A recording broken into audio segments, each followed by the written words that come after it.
नमस्कार दोस्तों, स्वागत है आपका स्टडी फॉर सिविल सर्विसेज में। वीडियो को पूरा देखिए। कोई भी आपका फीडबैक है, कोई सजेशन है, तुरंत वीडियो में कमेंट करके जरूर बताइए। अच्छा लगे तो वीडियो लाइक जरूर कर लीजिए और ऐसे वीडियो लगातार फ्री में पाने के लिए चैनल को तुरंत सब्सक्राइब कर लीजिए और बेल आइकन को जरूर टैप कर लीजिए ताकि आगे भी सारे वीडियो आपको मिलते रहे। यूट्यूब में फॉलो करते हैं तो प्लीज ये वाला फ्री टेलीग्राम चैनल जरूर ज्वाइन कर लीजिएगा। सारे नोटिफिकेशन, सारे अपडेट यहीं पे आते हैं, ध्यान रखिएगा। स्टडी फॉर सिविल सर्विसेज का कोई भी पेड ग्रुप अगर आपको ज्वाइन करना है तो सिर्फ 856480560660897523864455 यही नंबर है हमारे, सिर्फ जहां पे कॉल या व्हाट्सएप कर सकते हैं।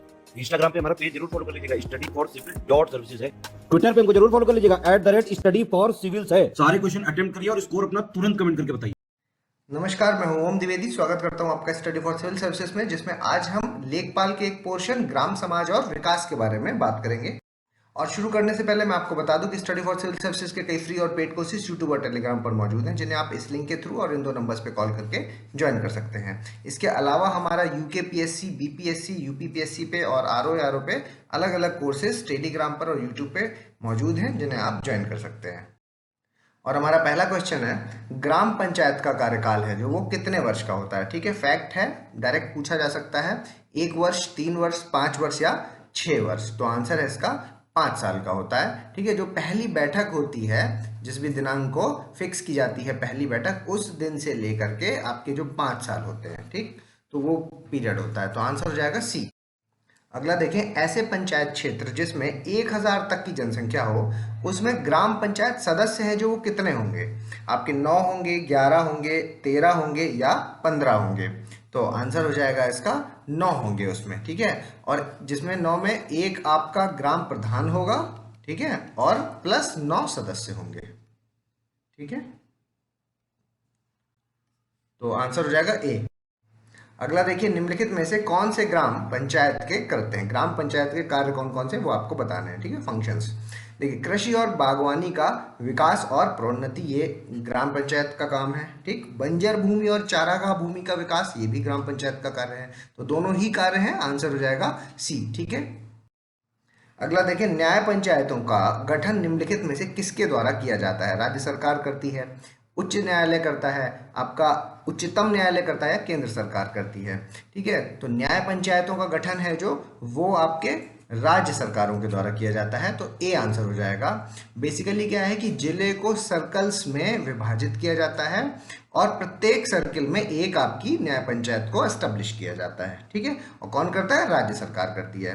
ठीक है, एक होती है आपकी लोक अदालत, वो आपको कमेंट बॉक्स में बताना है कि क्या होता है। ठीक, ए आंसर है इसका। अगला देखें, न्याय पंचायतों में सदस्यों की संख्या है जो वो कितनी होती है। न्याय पंचायतों में 10 से 15 सदस्य हो सकते हैं, 10 से 20, 10 से 25 या 10 से लेकर के 35 सदस्य हो सकते हैं। तो आंसर है इसका 10 से लेकर के 25 सदस्य हो सकते हैं आपके न्याय पंचायतों के अंदर। ठीक, सी आंसर। अगला देखिए, न्याय पंचायत के समक्ष आने वाले आपराधिक वादों तथा जांचों के निस्तारण के लिए आपकी जो न्यायपीठें हैं वो कौन बनाएगा। नियत प्राधिकारी बनाएगा, सरपंच बनाएगा, पंच बनाएगा या सहायक सरपंच बनाएगा। तो इस क्वेश्चन का आंसर हो जाएगा आपका बी। ठीक है, सरपंच बनाएगा। ठीक है, और प्रत्येक में 5 पंच होंगे। वहाँ जितने भी ये आपके न्यायपीठें बनेंगी तो हर एक न्यायपीठ में कितने होंगे, 5 पंच होंगे, पंच। ठीक, बी आंसर। अगला देखें, भारत गांव में निवास करता है। ये स्टेटमेंट है जो भारत गांव में निवास करता है, ये निम्नलिखित में से किस महान आदमी का है। देखिए, महात्मा गांधी, जवाहरलाल नेहरू, राजेंद्र प्रसाद या बी आर अम्बेडकर। तो आंसर है इसका महात्मा गांधी, ए आंसर। अगला देखिए, निम्नलिखित कथनों में से कौन सा सत्य है। देखिए, 2 कथन दिए हैं। देखिए, भारतीय जन जो है, ठीक है, वो भारतीय समाज का केंद्र होने के साथ ही वास्तविक भारत जो रियल इंडिया है उसके क्या है, सिंबल, परिचायक भी हैं। ठीक, सही स्टेटमेंट है। और भारतीय समाज में ग्रामीण व्यक्तियों के लिए आधारभूत सामाजिक ढांचे की उपलब्धता सुनिश्चित करने वाली प्रणाली विकसित करने की जरूरत है। ठीक, सोशल इंफ्रास्ट्रक्चर है जो उसकी अवेलेबिलिटी है जो रूरल इंडिया में उसकी बहुत ज़्यादा ज़रूरत है, क्योंकि रूरल इंडिया में इस इंफ्रास्ट्रक्चरल डेवलपमेंट के कमज़ोर होने के कारण ही इनको क्या है, शहरों में मूव करना पड़ता है। ठीक है, जिसकी वजह से इनका जो है मतलब अपनी घर से इनको दूर हो जाता जाते हैं, ठीक है। और हमारी इकोनॉमी को भी असर पड़ता है, क्योंकि उस जगह पे वो चीज़ें नहीं हैं, तो वो उतना अपनी जितनी पूरी मेहनत है और जिस फील्ड में वो मेहनत कर सकते हैं ज़्यादा अच्छे से, वो ना करके उनको वो चुनना पड़ता है, मेहनत मजदूरी टाइप की चीज़ें चुननी पड़ती हैं, क्योंकि वहाँ पे उनकी जो क्षमता है और स्किल्स हैं वो उसके हिसाब से सेट नहीं होती, ठीक है। तो इसलिए उनका इंफ्रास्ट्रक्चरल डेवलपमेंट वहाँ पर होना ज़रूरी है। तो दोनों सही है, सी आंसर। अगला देखें, 2011 की जनगणना के अनुसार किस स्थान को ग्रामीण क्षेत्र की श्रेणी में रखा गया है, जिसकी जनसंख्या घनत्व है जो वो 400 व्यक्ति पर वर्ग किलोमीटर से कम हो, ठीक है, बिल्कुल सही। और जिसके कामकाजी पुरुषों की संख्या है जो वो 25% खेती बाड़ी के काम में लगे हों, ये भी सही। और जिसकी आबादी है जो वो 5,000 से कम हो, ठीक है। तो इतनी चीज़ें हैं, जो ये तीनों चीज़ें जहाँ पे सूट करेंगी, वो आपकी जो है वो ग्रामीण क्षेत्र की कैटेगरी में रखा जाएगा उस एरिया को, ठीक है। तो तीनों सही है, आंसर हो जाएगा यहाँ पर डी।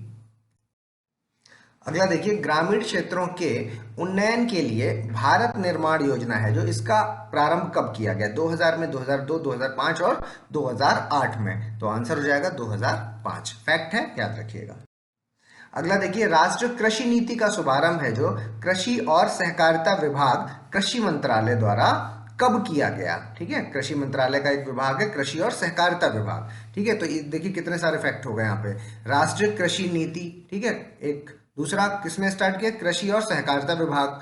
कौन, कहाँ पर आता है ये? कृषि विभाग के मंत्रालय के अंतर्गत आता है, ठीक। 3 फैक्ट यहाँ पर हो गए। और कब स्टार्ट किया ये आपको बताना है, 2000, 2002, 2005 या 2007 में। तो आंसर है 2007। अगला देखिए, किसी कारणवश फसल के नष्ट होने के नुकसान से किसानों की रक्षा करने के लिए किस योजना को प्रारंभ किया गया है? तो बेसिकली क्या, किसकी बात कर रहे हैं कि ऐसी कौन सी स्कीम है जो कि आपके फार्मर्स को प्रोटेक्ट करती है उनके क्रॉप लॉस से, मतलब इंश्योरेंस स्कीम की बात कर रहे हैं, ठीक है। तो सर्च कर लीजिए यहाँ पे कौन सी है। आयुष्मान भारत योजना, ठीक है, इंदिरा आवास योजना, आपके मनरेगा, और NAIS फुल फॉर्म क्या है? नेशनल एग्रीकल्चर इंश्योरेंस स्कीम, ठीक है। इंश्योरेंस वर्ड से आप पकड़ सकते हैं, ए आंसर। अगला देखें, गांव में भूमिहीन मजदूरों, सीमांत किसानों और महिलाओं को रोजगार पाने के लिए निम्नलिखित में से कौन से उद्योग हैं जो वो इंपॉर्टेंट योगदान देते हैं? पशुपालन बिल्कुल देता है, डेयरी विकास भी देता है, मत्स्य पालन भी देता है, ठीक। तो आंसर हो जाएगा all the above, D answer. अगला देखिए, कृषि और ग्रामीण विकास के लिए काम करने वाला सबसे बड़ा बैंक है जो वो कौन सा है? RBI है, नाबार्ड है, SBI है या एग्जिम बैंक है? तो आंसर है इसका नाबार्ड हो जाएगा, ठीक है। नाबार्ड की फुल फॉर्म आपको कमेंट बॉक्स में बतानी है। अगला देखें, निम्नलिखित में से कौन सी योजना है जो आपके ग्रामीण क्षेत्रों की खास जरूरतें हैं जो उनको ध्यान में रख के बनाई गई है? डाक जीवन बीमा, बिल्कुल सही। उसके बाद कृषि बीमा योजना, ये भी सही। उसके बाद उपयुक्त दोनों, इनमें से कोई नहीं, ठीक है। तो दोनों ही योजनाएं हैं जो वो ग्रामीणों को ध्यान में रख के बनाई गई हैं। आंसर हो जाएगा यहाँ पर सी, ठीक है। ग्रामीण क्षेत्रों की जो खास जरूरतें हैं उनकी ये पूर्ति करती हैं, ठीक। अगला देखें, निशुल्क एवं अनिवार्य शिक्षा के अधिकार को मौलिक अधिकार का दर्जा है जो वो किस अनुच्छेद के द्वारा दिया गया है? अनुच्छेद 15 का, 16 का, 20 का या 21 का? तो आंसर हो जाएगा इसका अनुच्छेद 21A, ठीक है। राइट टू एजुकेशन की बात करता है। एक चीज और याद रखिए यहाँ पर कि ये 86th कॉन्स्टिट्यूशनल अमेंडमेंट एक्ट के थ्रू आया था, ठीक है, इसमें इंक्लूड किया गया था। और इसमें 6 से लेकर के 14 साल तक के बच्चों को कवर किया गया है, ठीक है। तो ये तीनों फैक्ट आप याद रखिएगा, आंसर डी। अगला देखें, प्रधानमंत्री आवास योजना के तहत किस वर्ष तक सभी के लिए आवास का लक्ष्य है जो वो रखा गया है? 2022, 23, 24 या 25? तो 2022 तक इसको लक्ष्य को कंप्लीट करना है अपने को, ठीक, ए आंसर। अगला देखें, वर्ष 2011 की जनगणना के अनुसार भारत में लगभग कितने गांव हैं? 5,40,000, 6,40,000, 7,40,000 या 8,40,000? तो टोटल गांव की संख्या है आपकी 6,40,000, ठीक है। 2011 की जो जनगणना है उसके अनुसार, ठीक है, आंसर बी। अगला देखिए, वर्ष 2011 की जनगणना के अनुसार भारत की कुल आबादी का कितना % हिस्सा है जो गांव में निवास करता है? यहां पर भी 11 की जनगणना के अनुसार 48.8%, 58.8%, 68.8% या 78.8%? तो आंसर हो जाएगा यहाँ पर 68.8%, सी आंसर। अगला देखिए, निम्नलिखित में से किस वर्ष पंचायती राज मंत्रालय है जो उसको बनाया गया, 2001, 2, 3 या 4। तो पंचायती राज मंत्रालय है जो वो आपका बनाया गया 2004 में। बेसिकली ये क्या है, आपकी जो पंचायती राज इंस्टीट्यूशन है उसके लिए नोडल एजेंसी है, ठीक है, नोडल एजेंसी। ठीक, मई 2004 में इसका गठन हुआ था। D answer. अगला देखिए, अंबेडकर विशेष रोजगार योजना के अंतर्गत परियोजना की औसत लागत और न्यूनतम लागत है जो वो कितनी होनी चाहिए। ठीक है, 80,000 औसत होगी और 50,000 न्यूनतम होगी, 60,000 औसतन होगी, 40,000 न्यूनतम होगी, 1,00,000 औसतन होगी और 50,000 न्यूनतम होगी, 90,000 औसतन होगी और आपकी 70,000 है जो वो आपकी न्यूनतम होगी। तो क्या होगा इसका आंसर, तो ये आपको याद रखना है, आंसर है इसका पहला। ठीक है, 80,000 है जो वो एवरेज होगा और आपका जो 50,000 है वो आपका मिनिमम होगा। ठीक, तो आंसर है ए। अगला देखें, राष्ट्रीय सूचना केंद्र, ठीक है, नेशनल है, याद रखिएगा। ठीक है, राष्ट्रीय सूचना केंद्र है जो वो आपका उत्तर प्रदेश के किस जिले में है, सुल्तानपुर, मिर्जापुर, बाराबंकी या बहराइच। आंसर है सुल्तानपुर, ए आंसर। अगला देखिए, इंदिरा आवास योजना के अंतर्गत वित्त पोषण पद्धति केंद्र और राज्य के बीच किस आधार पर है, 60:40 का रेशियो है या 75:25, 90:10 या 100% केंद्र सरकार। तो आंसर हो जाएगा इसका बी, 75:25। मतलब इसका कहने का क्या है कि देखिए, कुछ स्कीम्स होती हैं वो होती हैं सेंट्रल सेक्टर स्कीम, ठीक, सेक्टर, और कुछ स्कीम होती हैं सेंट्रली स्पॉन्सर्ड।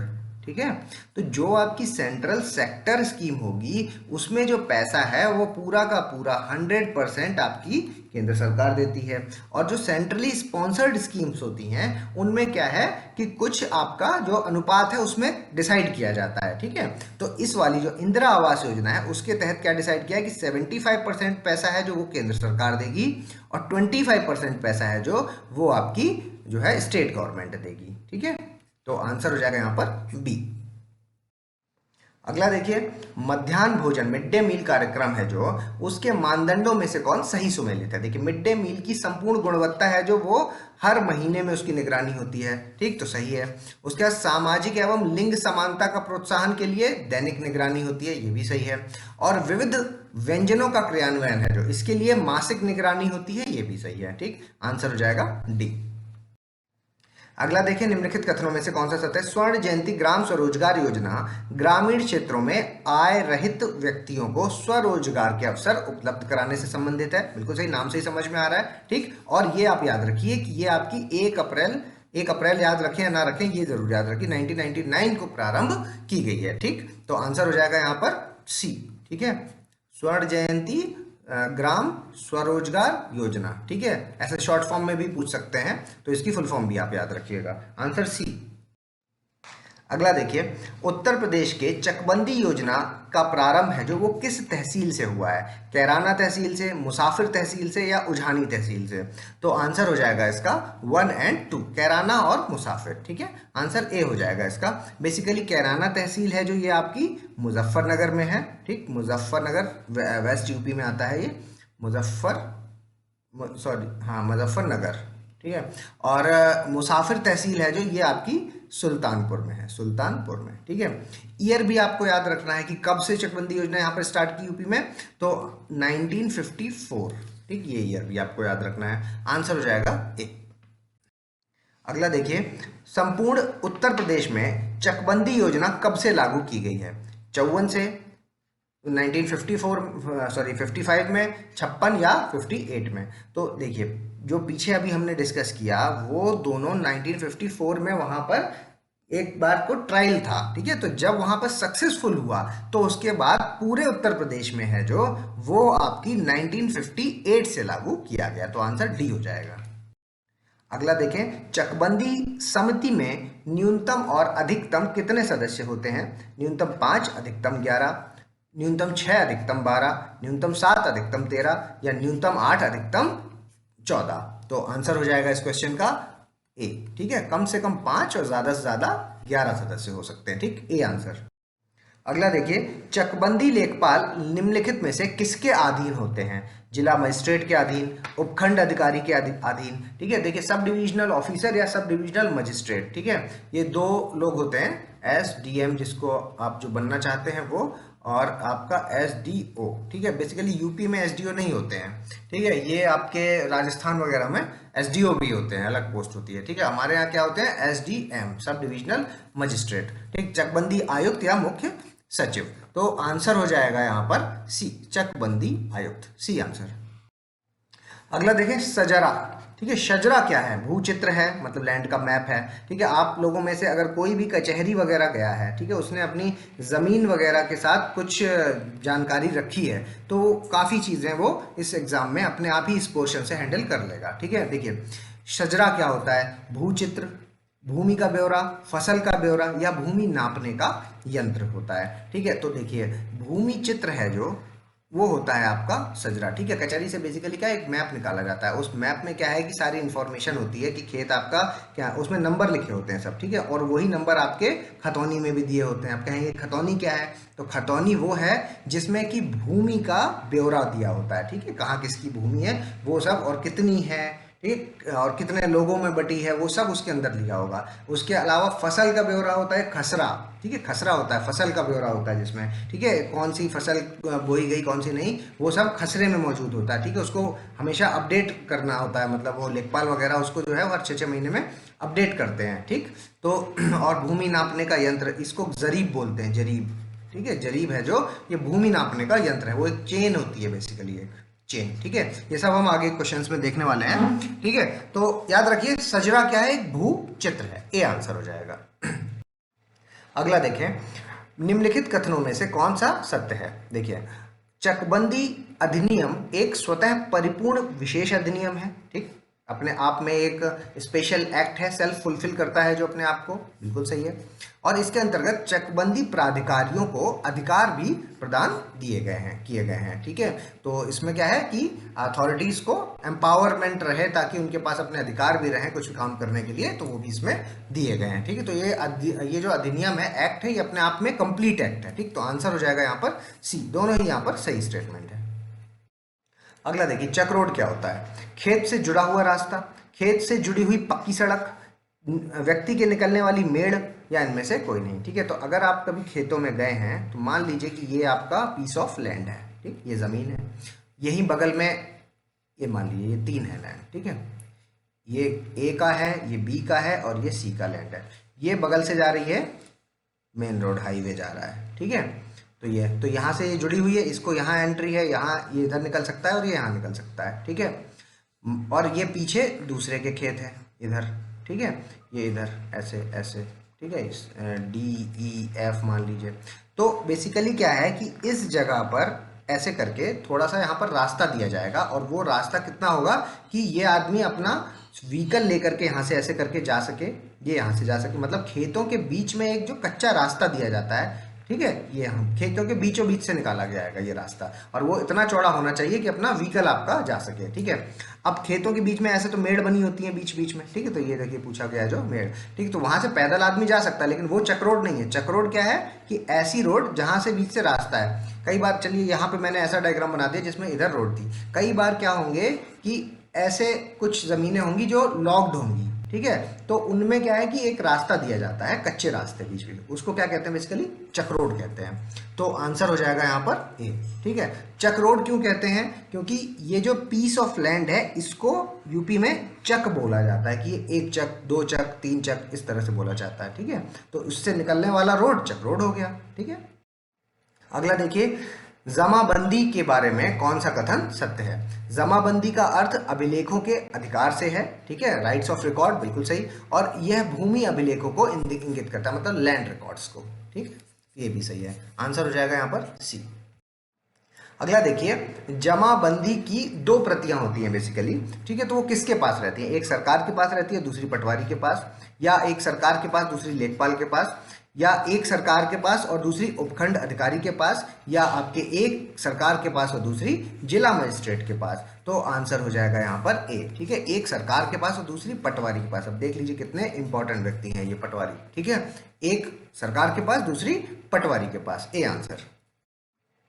अगला देखिए, स्टैंप ड्यूटी जो होती है, स्टैंप शुल्क होता है, जो भारतीय स्टैंप एक्ट 1899, ये भी याद रखिए, ठीक। डायरेक्ट पूछ सकते हैं कब का अधिनियम है ये, 1899 का, ठीक है। तो ये किस अनुच्छेद में दिया गया है? आर्टिकल 12, 13, 14 या 15 में। तो किस में दिया गया है स्टैंप ड्यूटी के बारे में?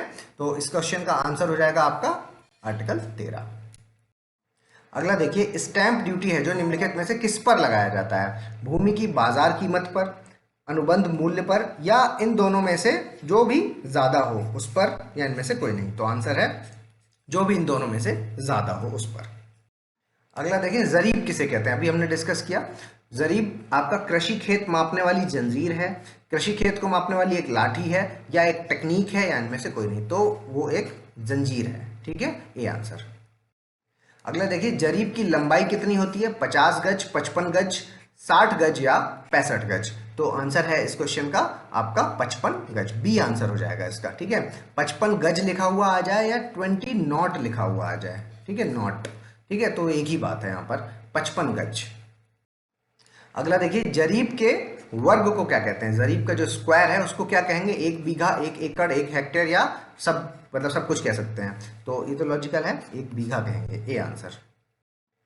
अगला देखिए, उत्तर प्रदेश राजस्व परिषद की स्थापना है जो कब और कहां पर हुई है? 1831 में इलाहाबाद में, 1850 मेरठ में, 1920 इलाहाबाद में, या 1950 मेरठ में? तो आंसर हो जाएगा इस क्वेश्चन का 1831 इलाहाबाद में, ए आंसर। अगला देखिए, निम्नलिखित कथनों में से कौन सा सत्य है? राजस्व परिषद है जो वो राजस्व न्यायालय का शीर्ष न्यायालय है, सही है। और राजस्व परिषद के निर्णय हैं जो वो राजस्व न्यायालयों में बाध्यकारी होते हैं, ये देखिए, ये याद रखिएगा, ठीक है, डायरेक्ट पूछ सकते हैं, बाध्यकारी होते हैं। तो आंसर हो जाएगा यहाँ पर सी, दोनों सही है। अगला देखिए, राजस्व विभाग में राजस्व सचिव शाखा के अंतर्गत कितने विभागाध्यक्ष होते हैं? ठीक है, 3 होते हैं, 4 या 5 या 6? तो आंसर हो जाएगा इसमें 5 होते हैं बेसिकली। कौन कौन होते हैं? एक होता है राजस्व परिषद, ठीक, एक होता है चकबंदी आयुक्त, एक होता है राहत आयुक्त, एक होता है आपका निदेशक, ठीक है, निदेशक, डायरेक्टर जिसको बोलते हैं, ठीक है, निदेशक भी कौन? भूमि अध्यापित, ठीक। और उसके अलावा प्रमुख संपादक है, होता है एक जिला गजेटियर, ठीक है, प्रमुख संपादक जिला गजेटियर, ठीक, प्रमुख संपादक, ये होते हैं 5, ठीक है। तो आंसर हो जाएगा यहाँ पर सी। अगला देखिए, खसरा क्या होता है? भूमि का आंकड़ा होता है? नहीं, क्योंकि ये होता है खतौनी, ठीक। और कृषि का आंकड़ा आपका खसरा होता है, तो बी आंसर हो गया। गांव का आंकड़ा या घरों का आंकड़ा? घरों का आंकड़े को घरौनी बोलते हैं, घरौनी, गांव में, क्योंकि गांव में कागज वागज तो होते नहीं है किसी के घर के, ठीक है। तो क्या है कि उसको जो जहाँ पे लंबे समय से रह रहा है उसी हिसाब से मैप में उसे बना दिया गया है, और उनको एक एक पेपर मतलब जो चौहद्दी सी बना दी। चौहद्दी भी क्वेश्चन पूछ सकते हैं कि चौहद्दी क्या होता है? तो चौहद्दी में कुछ नहीं है, बस इधर आपके घर के चारों साइड क्या है, किसका किसका घर है, घर नहीं है तो क्या है चारों तरफ, बस उसका ब्यौरा होता है उसके अंदर, ठीक है। तो आंसर हो जाएगा बी। अगला देखिए, खतौनी को कितने साल में नवीनीकृत किया जाता है? 5 साल, 6 साल, 7 साल या 8 साल? तो आंसर है इसका 6 साल, ठीक है। जैसे मान लीजिए कि पिता की जो भूमि है वो यहाँ पर मेंशन है, ठीक है। अभी क्या हुआ कि पिता की मृत्यु हो गई है, तो मृत्यु के बाद इनके जो भी बच्चे हैं, मान लीजिए 2 बच्चे या 3 बच्चे हैं, ठीक है, तो दोनों बच्चे हैं जो उनके नाम यहाँ पर हैं जो वो अपने आप आ जाएंगे, लेकिन फ्रंट अंदर आएंगे, ठीक है, फ्रंट में नहीं आएंगे। फिर उसके 6 साल के बाद क्या होगा कि वो ऑटोमेटिकली, कुछ कराने की जरूरत नहीं, किसी के पास जाने की जरूरत नहीं, ऑटोमेटिकली क्या होगा कि ये नाम है जो पिता का नाम, ये यहाँ से हट जाएगा और बच्चों के नाम उसमें अपने आप अंकित हो जाएंगे, ठीक है, बी आंसर।